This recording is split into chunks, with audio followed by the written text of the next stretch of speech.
रमेश एक अनुभवी truck driver था जिसने अपनी जिंदगी का अधिकांश समय सड़कों पर बिताया था। उसकी आदत थी कि लंबी यात्राओं के दौरान वह कभी-कभी शराब पी लेता था। एक सर्दियों की रात जब आसमान में चांदनी फैली थी और ठंडी हवाएं चल रही थीं, रमेश ने अपनी यात्रा शुरू की। उस रात उसने कुछ ज्यादा ही शराब पी रखी थी, जिससे उसकी नजरें धुंधली हो रही थीं। लेकिन उसे अपने माल को समय पर पहुंचाने की जल्दबाजी थी, इसलिए उसने गाड़ी चलाने का फैसला किया। रास्ता सुनसान और अंधेरा था। दूर दूर तक कोई वाहन या इंसान नजर नहीं आ रहा था। कुछ किलोमीटर चलने के बाद रमेश को एहसास हुआ कि ट्रक का एक टायर पंक्चर हो गया है। उसने ट्रक को किनारे पर रोका और टायर बदलने के लिए नीचे उतरा। जैसे ही उसने टायर बदलने के लिए अपने औजार निकाले, उसे एक अजीब सी हलचल महसूस हुई। रमेश ने अपने चारों ओर देखा, लेकिन अंधेरे और धुंध के अलावा कुछ नहीं दिखा। उसने इसे अपने शराबी हालत का परिणाम मानकर नजरअंदाज किया और टायर बदलने लगा। लेकिन जैसे ही उसने टायर बदलने के लिए झुककर काम करना शुरू किया, उसे महसूस हुआ कि कोई उसे घूर रहा है। रमेश ने जल्दी से मुड़कर देखा, लेकिन वहां कोई नहीं था। उसने अपनी धड़कन को शांत करने की कोशिश की और वापस टायर बदलने लगा। कुछ ही पलों बाद उसे अपने पीछे किसी के सांस लेने की भारी आवाज सुनाई दी। रमेश ने धीरे धीरे मुड़कर देखा, परंतु वहां कोई नहीं था। डरते डरते उसने अपने काम में फिर से ध्यान लगाया, लेकिन उसके मन में एक अजीब सा भय बैठ गया था। अचानक उसे अपने कंधे पर किसी के हाथ का स्पर्श महसूस हुआ। उसने डर के मारे तुरंत मुड़कर देखा और उसके होश उड़ गए। उसके सामने एक अधजला आदमी खड़ा था, जिसका चेहरा भयावह था और आंखें अंधेरे में चमक रही थीं। रमेश की चीख उसके गले में ही अटक गई। वह आदमी धीरे धीरे बोला, मुझे भी इसी रास्ते पर मारा गया था। मैं भी एक ड्राइवर था जो शराब पीकर गाड़ी चला रहा था। अब मैं यहां फंसा हुआ हूं और तुम्हें भी अपने साथ ले जाऊंगा।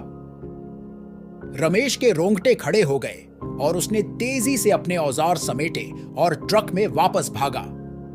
उसने ट्रक स्टार्ट करने की कोशिश की, लेकिन ट्रक स्टार्ट नहीं हो रहा था।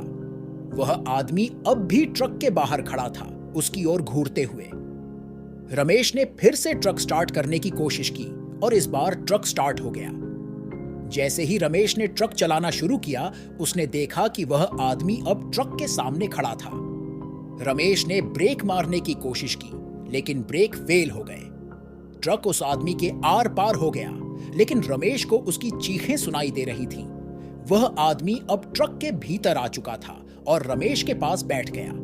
रमेश ने डर के मारे ट्रक की स्पीड बढ़ा दी। उसकी धड़कनें तेज हो गईं और पसीने की बूंदें उसके माथे पर चमकने लगीं। कुछ देर बाद वह किसी तरह एक गांव के पास पहुंचा और ट्रक को रोका।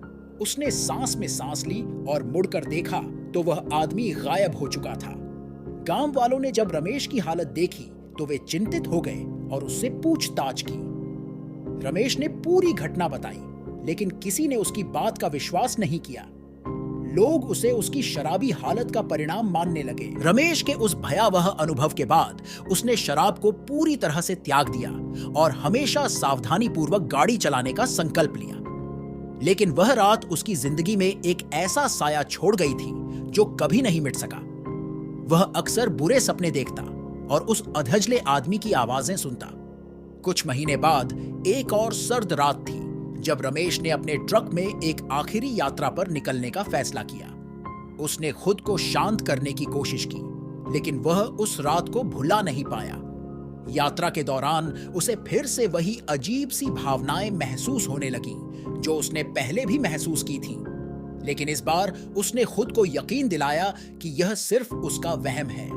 उस रात रमेश वापस नहीं लौटा। उसकी गाड़ी खाली रास्तों पर चलती रही और अगले दिन सुबह गांव वालों ने उसकी ट्रक को एक सुनसान रास्ते पर खड़ा पाया। ट्रक का दरवाजा खुला था और रमेश कहीं नहीं दिख रहा था। गांव वालों ने पुलिस को सूचित किया और खोज शुरू हुई। कई दिनों की खोजबीन के बाद रमेश की लाश एक पुराने और सूखे कुएं में मिली। उसका चेहरा भयावह रूप से विकृत था और उसकी आंखें खुली हुई थीं, मानो उसने अपने आखिरी क्षणों में कुछ बेहद डरावना देखा हो। पुलिस ने तुरंत सीबीआई जांच की मांग की, क्योंकि मामला संदिग्ध था। सीबीआई टीम ने मौके पर पहुंचकर जांच शुरू की। जांच के दौरान टीम ने पाया कि रमेश की मृत्यु स्वाभाविक नहीं थी। उसके शरीर पर कई चोटों के निशान थे जो स्पष्ट रूप से किसी हिंसात्मक गतिविधि की ओर इशारा कर रहे थे। जांच करते समय सीबीआई को रमेश की डायरी मिली जिसमें उसने उस भूतिया अनुभव का जिक्र किया था। रमेश ने लिखा था कि कैसे उसने एक अधजले आदमी को देखा था और उसके बाद से ही वह परेशान रहने लगा था। यह सब पढ़कर जांचकर्ताओं को एहसास हुआ कि रमेश का डर वास्तविक था और उसकी मौत भी उसी घटना से जुड़ी हो सकती है। सीबीआई ने गांव वालों से भी पूछताछ की और पता चला कि उस इलाके में पहले भी कई दुर्घटनाएं हो चुकी थीं, जिनमें लोगों की मौतें हो गई थीं। यह सब एक ही तरह की घटनाएं थीं, जिनमें ड्राइवरों ने किसी भूतिया व्यक्ति को देखने का दावा किया था। जांचकर्ताओं ने रमेश के दोस्तों और परिवार से भी बात की, जिन्होंने उसकी मानसिक स्थिति के बारे में बताया।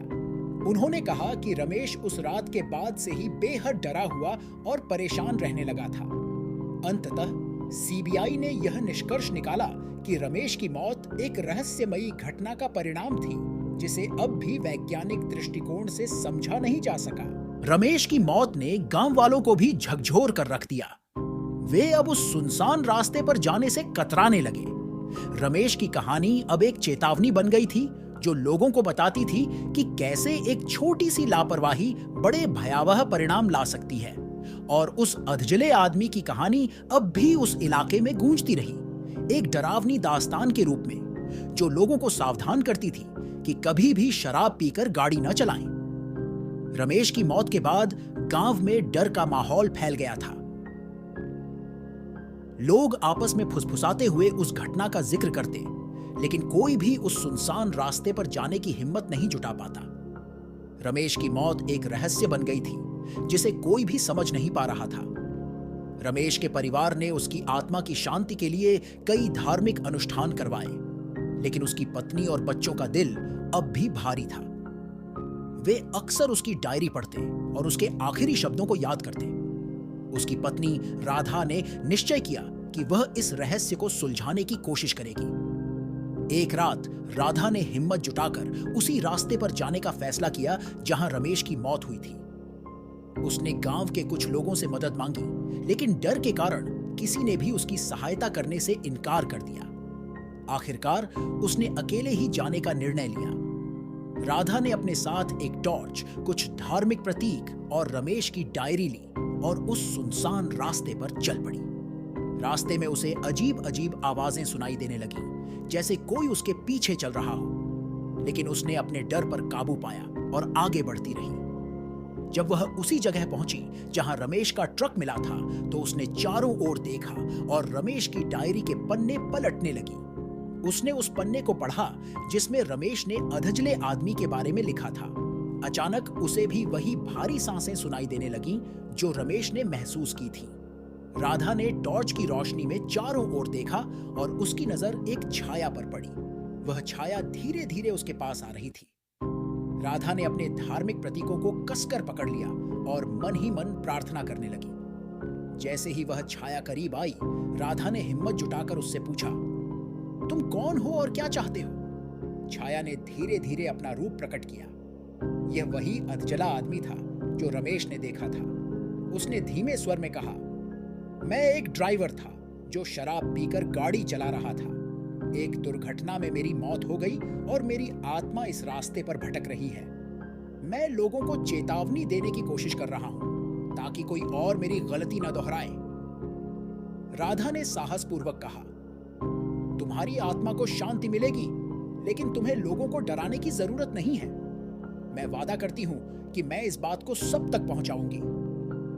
अधजले आदमी की आत्मा ने धीरे धीरे मुस्कान दी और कहा, यदि तुम सचमुच यह कर सको तो मेरी आत्मा को शांति मिलेगी। राधा ने यह वादा किया और धीरे धीरे वह छाया गायब हो गई। राधा ने गांव लौटकर सबको इस घटना के बारे में बताया। उसने गांव वालों को उस अधजले आदमी की कहानी सुनाई और उन्हें शराब पीकर गाड़ी न चलाने की चेतावनी दी। इस घटना के बाद गांव में एक नया विश्वास और चेतना फैली। लोग अब सावधानी से गाड़ी चलाने लगे और रमेश की कहानी को याद कर उस अधजले आदमी की आत्मा को शांति देने का प्रयास करने लगे। रमेश की मौत ने एक नई रोशनी फैलाई जो लोगों को सुरक्षित और सतर्क रहने की प्रेरणा देती रही। रमेश की मौत के बाद गांव वालों ने शराब पीकर गाड़ी चलाने से तौबा कर ली थी, लेकिन कुछ महीनों बाद गांव में एक नया ट्रक ड्राइवर आया जिसका नाम मयंक था। मयंक युवा और निडर था। उसने रमेश की कहानी सुनी थी, लेकिन उसने इसे सिर्फ एक डरावनी कहानी मानकर अनसुना कर दिया। मयंक ने गांव के एक व्यापारी के लिए काम करना शुरू किया और अपनी पहली लंबी यात्रा की तैयारी की। उसने सबको बताया कि वह किसी भूत प्रेत पर विश्वास नहीं करता और उसे कोई डर नहीं लगता। एक दिन वह शाम को अपने ट्रक में माल भरकर निकल पड़ा। रास्ता वही सुनसान और अंधेरा था जहां रमेश की मौत हुई थी। मयंक ने अपनी यात्रा की शुरुआत में शराब पी और तेज संगीत सुनते हुए ड्राइव करने लगा। वह खुद को आत्मविश्वासी और निडर महसूस कर रहा था। कुछ समय बाद जब वह उसी रास्ते से गुजर रहा था जहां रमेश का ट्रक मिला था, अचानक उसके ट्रक का एक टायर पंक्चर हो गया। मयंक ने गाड़ी रोककर टायर बदलने का फैसला किया। उसने ट्रक के किनारे खड़ा किया और टायर बदलने के लिए औजार निकालने लगा। जैसे ही वह टायर बदलने के लिए झुका, उसे महसूस हुआ कि कोई उसे देख रहा है। उसने चारों ओर देखा, लेकिन अंधेरे और सुनसान रास्ते के अलावा कुछ नहीं दिखा।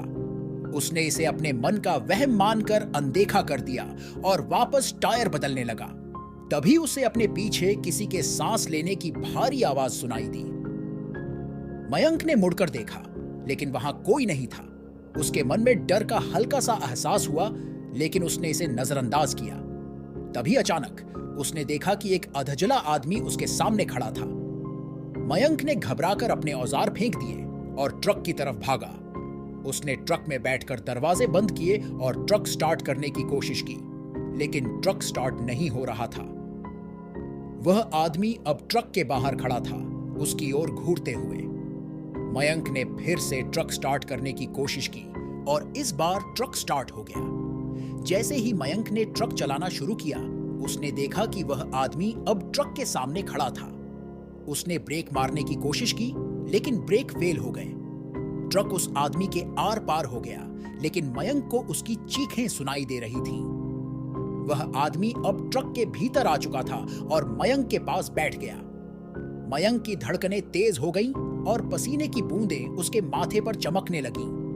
वह आदमी धीरे धीरे बोला, मैं रमेश हूं। मैं भी इस रास्ते पर मारा गया था। मेरी आत्मा अब भी यहां भटक रही है। मैं तुम्हें वही गलती दोहराने नहीं दूंगा। मयंक ने डर के मारे ट्रक की स्पीड बढ़ा दी और तेजी से गांव की ओर भागा। जब वह गांव पहुंचा तो उसने तुरंत ट्रक रोका और बाहर निकला। उसने गांव वालों को पूरी घटना बताई, लेकिन किसी ने उसकी बात का विश्वास नहीं किया। मयंक ने अपने अनुभव से सीखा कि वह कहानी सिर्फ एक कहानी नहीं थी। उसने शराब को हमेशा के लिए त्याग दिया और सावधानी से गाड़ी चलाने का संकल्प लिया। उसने गांव वालों को भी चेताया कि वह अधजला आदमी सच में है और उनकी सुरक्षा के लिए है। इस घटना के बाद गांव में एक नई चेतना आई और लोग शराब पीकर गाड़ी चलाने से कतराने लगे। मयंक ने अपने अनुभव को सबके साथ साझा किया और रमेश की कहानी अब भी गांव में एक चेतावनी के रूप में जीवित रही, जो लोगों को सतर्क और सुरक्षित रहने की प्रेरणा देती रही। दोस्तों, अगर वीडियो अच्छा लगा हो तो लाइक, शेयर और आप कहां से देख रहे हो कमेंट में बताना। ऐसे ही वीडियो के लिए चैनल को सब्सक्राइब कर देना। अगर आप लोगों को गेमिंग वीडियो देखना पसंद है तो हमारे चैनल प्ले ऑन कोस्टर को सब्सक्राइब कर सकते हैं। लिंक डिस्क्रिप्शन में है।